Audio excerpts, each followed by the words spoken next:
जो अंतिम बात कहना चाहिए उसे मैं पहले ही कह देना चाह रही हूँ। लोग धन्यवाद आखिरी में देते हैं, लेकिन मैं धन्यवाद सोच रही हूँ पहले ही दे दें, क्योंकि हमारे पास समय की इतनी ज़्यादा कमी हो गई है कि बहुत सारी चीज़ें तो हमें कट करना पड़ती है इसमें से। राष्ट्रीय शिक्षा नीति 2020 तथा भारतीय ज्ञान परंपरा के बैनर तले आज हम सारे लोग एकत्रित हुए हैं। और ये बात फनी तो नहीं होगी, लेकिन हो सकता है फनी हो जाए। मेरे दिल में आ रही थी, इसलिए मैंने सोचा जो दिल में आता है वो कहीं देना चाहिए। तो कुमार विश्वास का मैं कहीं कुछ सुन रही थी, तो उन्होंने बोला कि उनके पिताजी फुल पैंट लेकर आ गए, तो उन्होंने बोला भाई इतनी लंबी पैंट है मैं नहीं पहनूंगा। छोटा बच्चा है वो नाराज हो गया, जमीन में लोट लगा रहा है कि मुझे तो इतनी लंबी पैंट नहीं पहनना है। पिताजी के टेलर के पास जाकर के उसको 4-5 इंच कटवा के ले आए। चल भैया ठीक है, अभी तेरी एड़ी तक आ गई है ना, अभी पेड़ी से नीचे नहीं जाएगी। फिर बहन जो उनको बहुत ज़्यादा प्यार करती थी, उसे लगा मेरा भाई है ना नाराज है, उसने उठा के 6 इंच उसको काट दिया। इसके बाद में ये हुआ कि मदर को लगा अरे मेरा बेटा नाराज है ना, ये तो अच्छी बात नहीं है। मदर ने भी उसको 6 इंच काट दिया। ऐसे घर में जितने प्यार करने वाले हैं, किसी ने 2 इंच, किसी ने 6 इंच, किसी ने 4 इंच काटा, और काटते काटते वो ये हो गया कि वो 6 इंच की हाफ पैंट में बदल गया। तो मुझे ये लगा कि जो समय है वो शायद हम लोगों के लिए, जो हम आखिरी में बोलने वाले लोग हैं, हमारे लिए भी वो हाफ पैंट जैसा ही हो गया ना। समय की मर्यादा है, तो मैंने बहुत सारी चीज़ों को तो मुझे लगा कि मुझे कट करना ही पड़ेगा। फिर भी जो कुछ बोलना है तो आके बोलना जरूरी है। ज़्यादा नहीं काटा जा सकता। हाँ, विश्वास की आपको बोलने देंगे। जी बहुत शुक्रिया आपका, अध्यक्ष महोदय जी का शुक्रिया, सभी लोगों का बहुत धन्यवाद। 2 दिवसीय इस राष्ट्रीय सम्मेलन में इतने सारे विद्वानों को सुना है ना, इतने लोगों को मैं कल से सुनते आ रही हूँ, तो वही बातों को दोबारा दोहराना तो ठीक भी नहीं है। इसलिए अपनी बात को थोड़ा सा लिख के ले आई हूँ, उसी को मैं पढ़ देती हूँ। 2 दिवसीय इस राष्ट्रीय सम्मेलन में इतने सारे विद्वानों को सुना। हम दिन भर में हजारों बातें सुनते हैं, लेकिन कितना याद रख पाते हैं। इसलिए नई तकनीक का इस्तेमाल करते हुए मैंने बहुत सारे विद्वानों की आवाज़ों को रिकॉर्ड भी कर दिया। अब मैं घर जाकर, क्योंकि हमको मोबाइल जो है वो 50 साल की उम्र में मिला। आज के बच्चों को तो पैदा होते से ही उनकी मम्मियाँ मोबाइल दिखा देती हैं, और वो खाना नहीं खा रहा मेरा बच्चा तो मोबाइल दिखा दिया। लेकिन हमको 50 साल की उम्र में मिला, तो हम टेक्नोलॉजी से इतना परिचित नहीं है। उसके बावजूद भी मैंने उसे जितने भी विद्वान थे उनमें से मैक्सिमम विद्वानों की आवाज़ों को रिकॉर्ड किया। अब मैं घर जाकर उसको मैं सुनूंगी और अपने जीवन में उसको उतारने का प्रयत्न करूंगी। और मैं चूँकि मैं एक पत्रकार हूँ, तो मेरे माध्यम से मैं ये चाहती हूँ कि हजारों लोग मुझे पढ़ते हैं, है ना, हम जैसे लोगों को बहुत लोग पढ़ते हैं। तो विश्व के बहुत सारे देशों में जहाँ लोग हिंदी जानते हैं वो तो हमें पढ़ते ही हैं। इसके अलावा ऐसे लोग भी हम लोगों को पढ़ते हैं जो ट्रांसलेशन में चले जाते हैं, है ना। वो गूगल आजकल और AI वगैरह कितना स्मार्ट हो गया है ना, तो वहाँ जाकर के वो हम लोगों को पढ़ लेते हैं और हमें समझ भी लेते हैं कि हम क्या कहना चाह रहे हैं। तो इतने सारे विद्वानों की जो बातें हैं वो अपने जीवन में उतारते हुए और भी अन्य लोग उसको उतारेंगे अपने जीवन में। तो यहाँ से मैं ये रिकॉर्डिंग लेकर जा रही हूँ, और फिर घर जाकर के मैं इन सभी विद्वानों के द्वारा कही गई बातों को धैर्यपूर्वक सुनूंगी और अपने जीवन में उतारने का प्रयत्न करूंगी।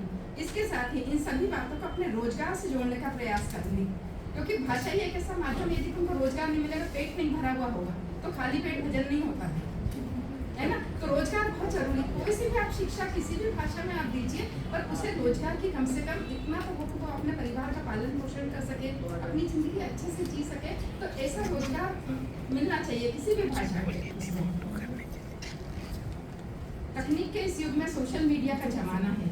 हम सभी जानते हैं कि सोशल मीडिया के किसी भी प्लेटफॉर्म का इस्तेमाल करके हम किसी भी संदेश को पल भर में सारी दुनिया में प्रसारित व प्रकाशित कर सकते हैं, और हम यही करते आ रहे हैं। समाचार पत्रों के साथ ही मैं अपनी खबरें, जानकारियाँ व अन्य लेख जो अधिकांशतः ज्वलंत मुद्दों पर आधारित होते हैं, उन्हें सामाजिक माध्यमों के विभिन्न प्लेटफॉर्मों पर, जिनमें ट्विटर, फेसबुक, इंस्टाग्राम एवं व्हाट्सएप इत्यादि हैं, वहाँ पोस्ट करती हूँ। हमें अक्सर ऐसा लगता है कि ये समय की बर्बादी है और कुछ नहीं, लेकिन इसका एक दूसरा पक्ष देखा जाए तो ये बहुत सारे लोगों के लिए रोजगार एवं आय का साधन बना हुआ है। और स्वयं मेरे लिए भी, मैंने 40 साल पहले अपनी शिक्षा पूरी करी थी, और 40 साल के बाद में ये शिक्षा नीति जो आपकी आई है 2020, तब मुझे लगा कि मुझे अब पढ़ना चाहिए और मैं पढ़ाई से बहुत पीछे हो चुकी हूँ। तो सन 2023 में पिछले साल में सब मैंने MA किया समाजशास्त्र में और इसी साल इस वर्ष मैंने PhD में भी एनरोल किया है। क्योंकि शिक्षा की कोई उम्र नहीं होती है, ऐसा कहीं मैंने पढ़ा और सुना, तो मुझे लगा ठीक है मेरी उम्र कोई तो क्या हो गया, शिक्षा की तो उम्र नहीं है ना, वो उसको ले लिया जाए। तो मुझे ये एक चीज और इसके पीछे ये लगी कि हम है ना दूसरों से अपने बच्चों को दूसरों को उदाहरण देते हैं जीवन में। देखो फलाने को देखो, उसका लड़का देखो, उसकी मम्मी को देखो, उसके पापा को देखो, वो कितना आगे बढ़ गया है। क्यों? मैं खुद उदाहरण बनूं मेरे बच्चों के लिए। तो मैं ये चाहती हूँ कि हम सब उदाहरण बने अपने बच्चों के लिए, अपने परिवार के लिए। तो आज मैं अपने बच्चों के लिए स्वयं एक उदाहरण के रूप में प्रस्तुत हुई हूँ। और ये प्रेरणा मुझे लगभग 30 साल पहले मुझे मेरे बच्चे से मिली। एक दिन मेरे छोटे बच्चे को रोज मैं उसको पढ़ाने बिठाती थी क्योंकि आर्थिक स्थिति बहुत अच्छी नहीं थी। तो मुझे ऐसा लगा कि मैं मेरे बच्चे को जो है घर में खुद ही पढ़ा लूँ, है ना। तीसरी चौथी या 5वीं क्लास का बच्चा था, उसका गणित भी मुझे नहीं आ रहा था। अब रोज उसे पढ़ने बिठाऊँ और उसके बाद उसको ये बोलूँ बेटा तू ये गणित पढ़ ले, ये सवाल करो, और जहाँ वो अटक जाए अगले सवाल पर बढ़वा देते थे, क्यों वो भी नहीं आ रहा है ना। लेकिन छोटे बच्चे भी हम सोचते हैं वो बुद्धू है, लेकिन वो बुद्धू नहीं होते, बड़े इंटेलिजेंट होते हैं। एक दिन उससे मुझसे ये कहा माँ आप अनपढ़ हो। मुझे इतना अपमानित महसूस हुआ अंदर से, अरे मैं इतनी सारी डिग्रियाँ लेके बैठी हुई हूँ, मेरे पास इतनी डिग्रियाँ हैं, उसके बावजूद भी मेरा बच्चा सिर्फ गणित मुझे नहीं आ रहा है। अंग्रेजी में जैसे श्रीकांत जी ने भी बहुत सारी बातें बोली जो मेरे दिल की बातें थी। तो मुझे लगा कि मुझे अंग्रेजी भी नहीं आती, मुझे गणित भी नहीं आता, मेरा बच्चा मुझे इतना अनपढ़ कह दिया।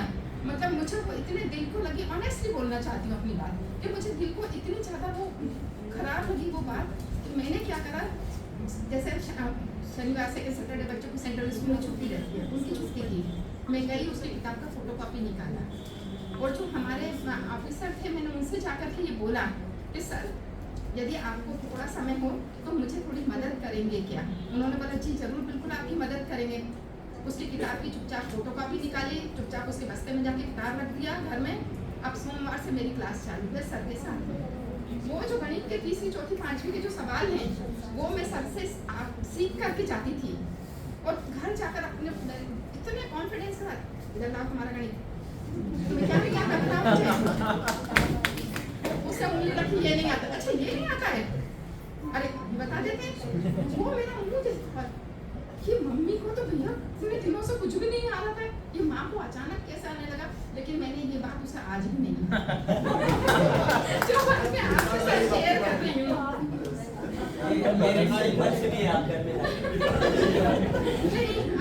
अब है ना, मेरा बेटा की शादी हो गई, मेरे बेटे के भी अब पता चलता भी है तो कोई फर्क नहीं पड़ता है। दूसरी बात यह है कि मेरे बच्चे अब मेरा उदाहरण तो देते हैं ना कि हमारी जो माँ है वो पढ़ रही है, मेरा बेटा भी PhD करने लगा और मेरी बहू जो है उसको भी लगा, मेरी सास पढ़ाई करती है। फिर सास बहू के बीच में भी एक ऐसा रिश्ता होता है कि वो उसको लगता है सास बैठी हुई है, टोका टकी कर रही है, परेशान कर रही है, वो भी नहीं होना, हम अपने काम से व्यस्त हैं।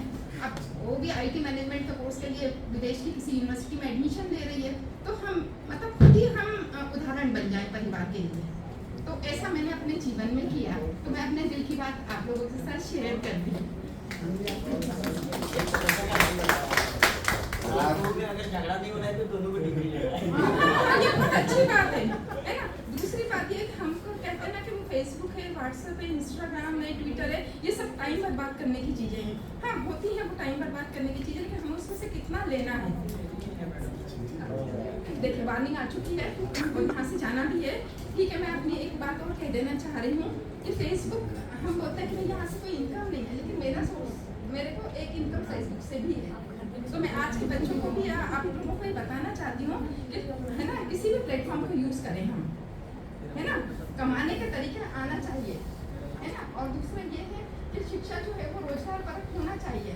तो यहाँ मुझे वहाँ से भी रोजगार, जहाँ से हमें पैसा आता है वो रोजगार है हमारे लिए। तो हमें यदि फेसबुक से भी पैसा मिल रहा है मान लीजिए, तो वो भी मेरे लिए एक रोजगार है। बस अंत में मैं धन्यवाद इसलिए देना चाहूँगी कि बाकी के 2 लोग भी हैं, उन्हें भी हम सुनना चाहेंगे, तो उनके लिए भी समय बचना चाहिए। अध्यक्ष महोदय जी का बहुत धन्यवाद, आप सभी लोगों ने धैर्यपूर्वक सुना, उसके लिए बहुत बहुत शुक्रिया।